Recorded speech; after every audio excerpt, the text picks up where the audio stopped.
رب اشرح لي صدري ويسر لي أمري واحلل عقدة من لساني يفقهوا قولي ربي زدني علما.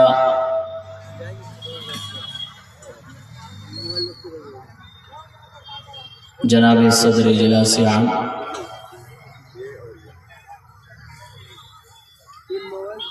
نظامت کا فریضہ انجام دے رہے برادر مکرم ندوی صاحب،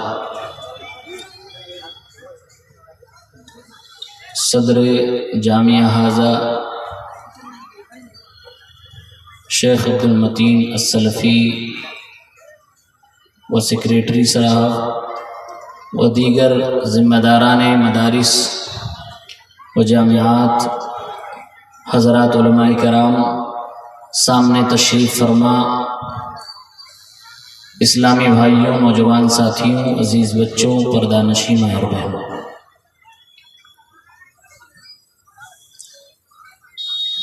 اجلاس کے آخری پڑاؤ پر آپ سب پہنچ چکے ہیں۔ غالباً یہ آخری تقریر آپ سب سماعت فرما رہے ہیں۔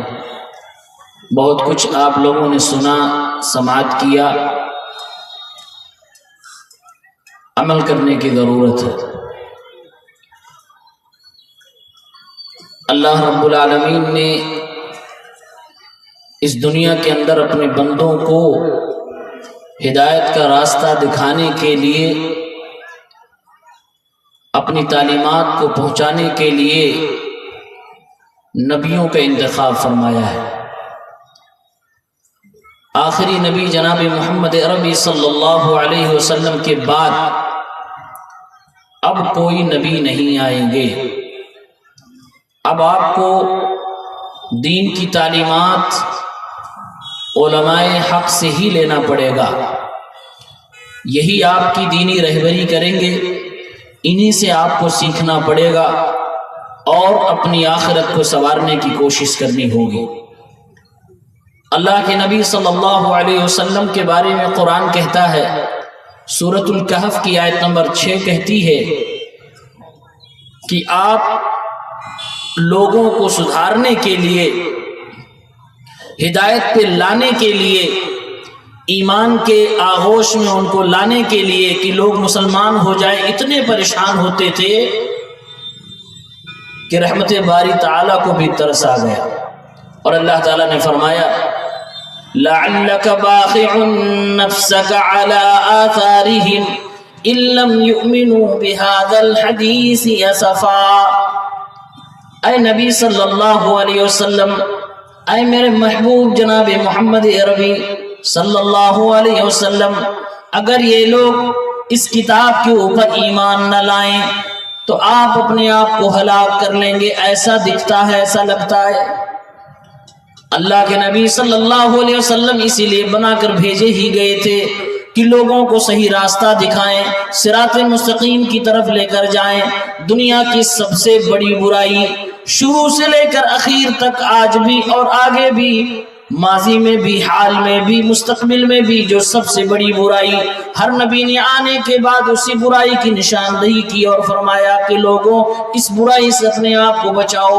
اس کو کہتے ہیں اللہ کی ذات کے ساتھ کسی کو شریک نہ ٹھہراؤ۔ اللہ کو قرآن کہتا ہے وَلَقَدْ بَعَثْنَا فِي كُلِّ أُمَّةٍ رَسُولًا أَنِ اعْبُدُوا اللَّهَ وَاجْتَنِبُوا الطَّاغُوتَ۔ اللہ نے فرمایا ہم نے ہر امت کے اندر اپنے اپنے رسول بھیجے ہیں، اپنے پیغمبر بھیجے ہیں، انہی میں سے ایک رسول بنا دیا، نبی بنا دیا۔ اس نبی کی دعوت تھی یعنی اعبدوا اللہ، کہ لوگوں ایک اللہ کی عبادت کرو اور اللہ کے علاوہ جس کی بھی پرستش کی جاتی اس سے اپنے آپ کو بچاؤ۔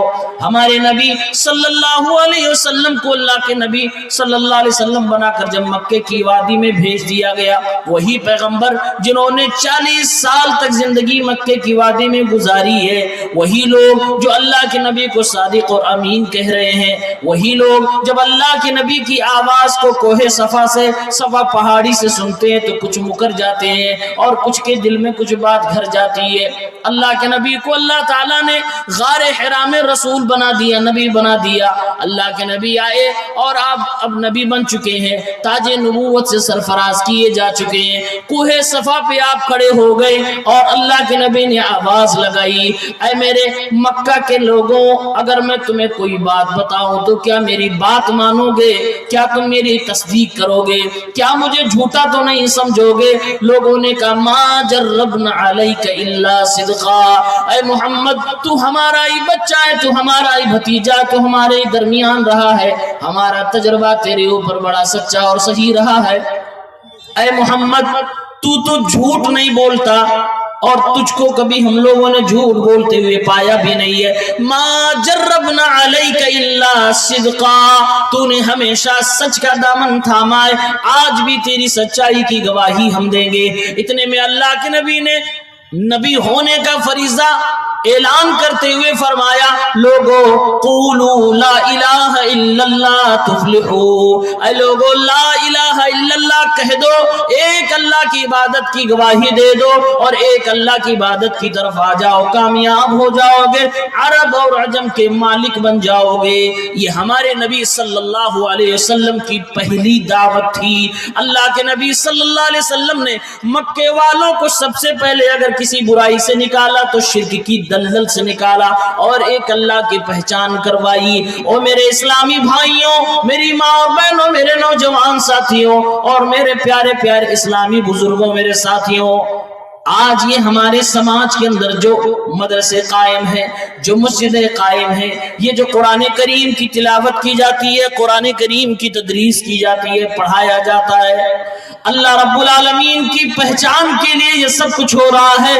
اگر آپ اس کے اندر دلچسپی لیتے ہیں، اللہ اس کے رسول کی باتوں کو سنتے ہیں، ایک اللہ کی عبادت کی گواہی دیتے ہیں، گویا کہ آپ اپنے نبی کے مشن پہ قائم ہیں، گویا کہ آپ اپنے نبی کے لائے ہوئے دین کو دنیا میں آگے بڑھانا چاہتے ہیں اور اپنے نبی سے آپ کو محبت ہے۔ اللہ تعالیٰ نے ہمارے اور آپ کے لیے، ہمیں اور آپ کو سمجھانے کے لیے آخری نبی کو جو بھیجا تو ان کی پہلی دعوت تھی، لوگوں ایک اللہ کی عبادت کرو، وَأَنَّ الْمَسَاجِدَ لِلَّهِ فَلَا تَدْعُوا مَعَ اللَّهِ أَحَدًا، کہ مسجدیں اللہ کے لیے ہوتی ہیں، سوائے اللہ کے کسی اور کے لیے سجدہ نہیں ہونا چاہیے، اللہ کے علاوہ کسی اور کو دعاؤں میں پکارنا بھی نہیں چاہیے۔ یہ اللہ کے نبی کی پہلی دعوت تھی، اس دعوت کو ہمیں ماننا پڑے گا اور یقین مانیے یہ دعوت آج اگر کہیں سے پھل پھول رہی ہے اور بڑھ رہی ہے تو ہمارے وہ مدارس ہیں، مساجد ہیں، اور یہی علماء کرام ہیں، یہی حفاظ اعظام ہیں جن کی زبانوں سے یہ توحید کی صدائیں آپ سنتے رہتے ہیں۔ یہ ہمارے نبی کی پہلی دعوت تھی، یہ آپ کی پہلی پکار تھی کہ لوگوں ایک اللہ کو پہچانو، ایک اللہ کی عبادت کی طرف آ جاؤ۔ قرآن نے فرمایا کہ ہمارے نبی کی دوسری تعلیم کیا تھی؟ وَيُعَلِّمُهُمُ الْكِتَابَ وَالْحِكْمَةَ، کہ لوگوں کو آپ کتاب اور حکمت کی تعلیم دیتے تھے۔ کتاب کون سی کتاب؟ یہ قرآن مجید کو قرآن نے کتاب کہا ہے، اتنی مشہور کتاب کہ اس کے نام لینے کی بھی ضرورت نہ پڑی، اللہ تعالیٰ نے صرف الکتاب کہہ دیا تو قرآن کی بات ہو گئی۔ اور حکمت امام شافعی رحمت اللہ علیہ بیان فرماتے ہیں، قرآن میں جہاں بھی کتاب کے ساتھ حکمت کا بیان ہوا ہے یہ اللہ کے نبی کی حدیثوں کی بات کی جا رہی ہے۔ اللہ کے نبی کی دوسری دعوت تھی، اے دنیا کے لوگوں، اللہ کے قرآن سے اپنے آپ کو جوڑو، اللہ کے قرآن کو پڑھنے کی کوشش کرو، اللہ کے قرآن کو سمجھنے کی کوشش کرو۔ اللہ کے نبی نے اللہ کے قرآن کی تفسیر بھی کی، آپ نے اس کی تشریح بھی کی اور اپنے اخلاق کے ذریعے سے قرآن کریم کو پریکٹیکل زمین پہ دکھا بھی دیا۔ یہ آپ کی دوسری دعوت تھی۔ اسی لیے ہمارے زمانے میں، پرانے زمانے میں، ہر دور میں جو اللہ والے ہیں، جو قرآن ماننے والے ہیں، جو قرآن سننے والے ہیں، جو حدیثوں کو پڑھنے والے ہیں، انہوں نے ہمیشہ قرآن اور حدیث سے محبت کی ہے، قرآن و حدیث کے پڑھنے والوں سے محبت کی ہے، قرآن و حدیث کے مرکز سے محبت کی ہے، اس کے مدرسوں سے محبت کی، اس در و دیوار سے محبت کی ہے، اور ان علاقوں سے محبت کی ہے۔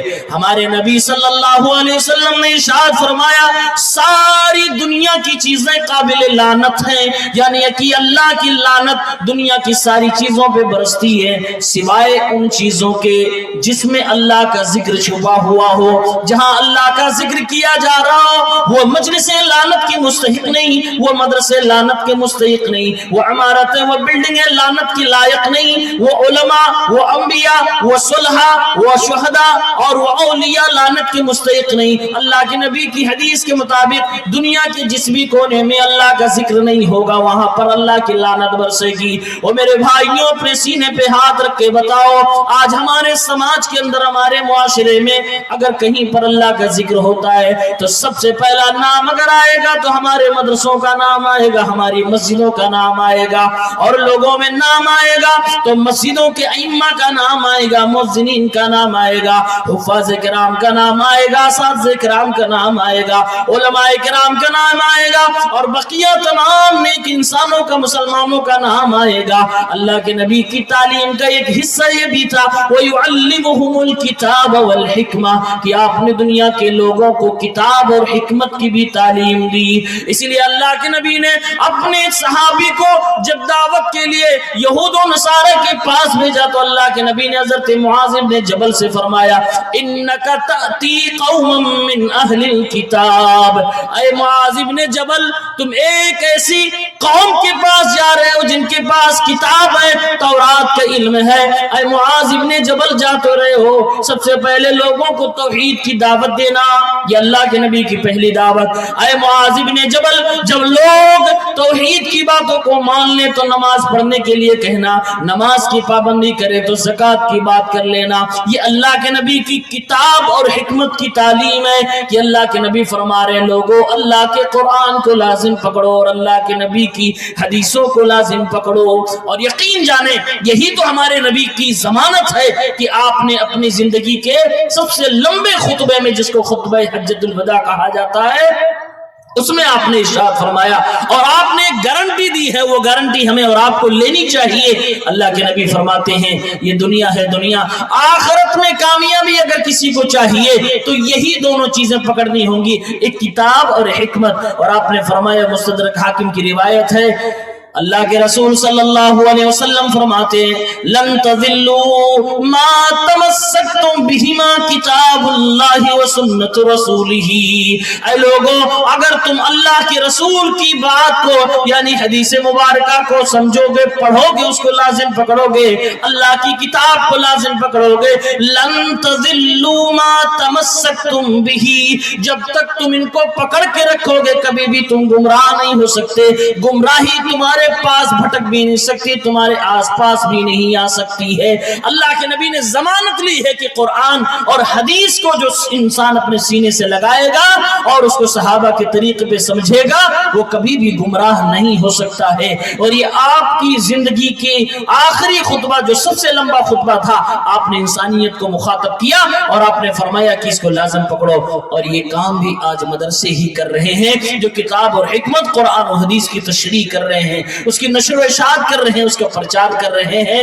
میرے ساتھیوں، یہ نبی پاک کی دوسری دعوت تھی، اللہ کے نبی کی تیسری دعوت تھی۔ قرآن کہتا ہے وَيُزَكِّيهِمْ، اللہ کے نبی لوگوں کا تزکیہ بھی کرتے تھے۔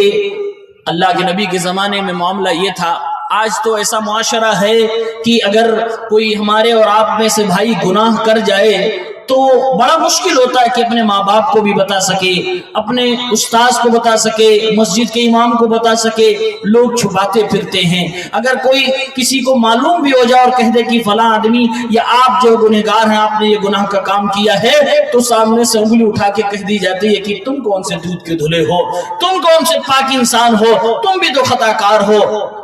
لیکن اللہ کے نبی کے زمانے میں یہ معاملہ نہیں تھا۔